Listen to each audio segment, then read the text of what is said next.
আবহাওয়ার খবরে নজর রাখবো। দক্ষিণবঙ্গে আজ থেকে বিক্ষিপ্ত ভারী বৃষ্টি। কলকাতা সহ সব জেলায় বিক্ষিপ্ত বৃষ্টি। কলকাতায় বজ্রবিদ্যুৎ সহ হালকা থেকে মাঝারি বৃষ্টি হবে।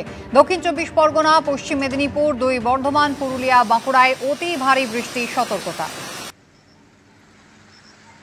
দক্ষিণবঙ্গে আজ থেকে বিক্ষিপ্ত ভারী বৃষ্টি। কলকাতা সহ সমস্ত জেলায় বিক্ষিপ্ত বৃষ্টি। গতকাল রাত থেকেই শুরু হয়েছে বৃষ্টি। বজ্রবিদ্যুৎ সহ হালকা থেকে মাঝারি বৃষ্টি হবে কলকাতায়।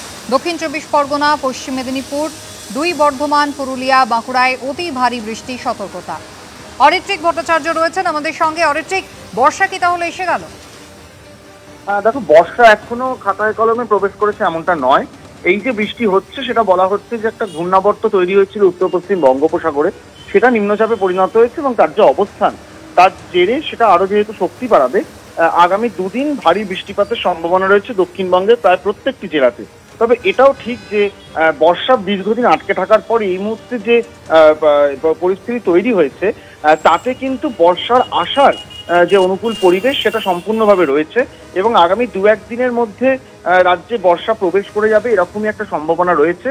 এবং বর্ষার আগে আমরা জানি যে বর্ষা কোথাও আটকে গিয়ে এই ধরনের নিম্নচাপ বা ঘূর্ণাবর্ত তাকে টেনে আনতে অনেকটা সাহায্য করে। এটা সেরকমই একটা নিম্নচাপ বলে আবহাওয়াবিদরা মনে করছেন এবং এর জেরে বর্ষা প্রবেশ করতে পারে এবং নিরবিচ্ছিন্ন বৃষ্টির যে পদ্ধতি সেটা কিন্তু শুরু হতে পারে দক্ষিণবঙ্গ এবং উত্তরবঙ্গ জুড়ে। ধন্যবাদ।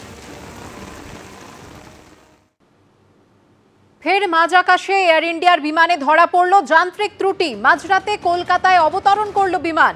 সান ফ্রান্সিসকো থেকে কলকাতা হয়ে মুম্বাই যাচ্ছিল AI-180 উড়ান, আর এই বিমানেই ধরা পড়ে যান্ত্রিক ত্রুটি। মাঝ আকাশে এয়ার ইন্ডিয়ার বিমানে ধরা পড়ল যান্ত্রিক ত্রুটি। আহমেদাবাদের বিমান দুর্ঘটনার ভয়াবহতার রেশ এখনো কাটেনি, আর তার মধ্যে এয়ার ইন্ডিয়ার বিমানে ধরা পড়ল যান্ত্রিক ত্রুটি। যে সামনে আসছে যে কারণ, বিমানের বাঁদিকের ইঞ্জিনে যান্ত্রিক ত্রুটি ধরা পড়ায় কলকাতায় অবতরণ করানো হয় সেই বিমানটিকে এবং কলকাতা বিমানবন্দরেই রয়েছে এখনো বিমানটি। এয়ার ইন্ডিয়ার বিমানে বারবার কেন এমন যান্ত্রিক ত্রুটি ধরা পড়ছে তা নিয়ে প্রশ্ন উঠছে।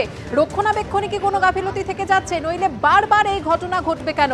আহমেদাবাদের বিমান দুর্ঘটনার ভয়াবহতার রেশ এখনো কাটেনি, তা সত্ত্বেও কিন্তু এয়ার ইন্ডিয়ার বিমানে যান্ত্রিক ত্রুটি বারবার ধরা পড়ছে। এর আগে যে প্রশ্ন উঠেছিল, এয়ার ইন্ডিয়ার ভূমিকা নিয়ে প্রশ্ন উঠেছিল এবং সেই সঙ্গে কেন রক্ষণাবেক্ষণ ঠিক করে করা হচ্ছে না, কেন সেই নজরদারি চালানো হচ্ছে না, তা নিয়ে বারবার প্রশ্ন উঠেছে। আর তারপরে যেমনটা জানা যাচ্ছে যে সান ফ্রান্সিসকো থেকে কলকাতা হয়ে মুম্বাই যাচ্ছিল যে বিমানটি, সেই বিমানে যান্ত্রিক ত্রুটি ধরা পড়ায় কলকাতায় অবতরণ করানো হয় তাকে। এখনো বিমানটি কলকাতা বিমানবন্দরেই রয়েছে।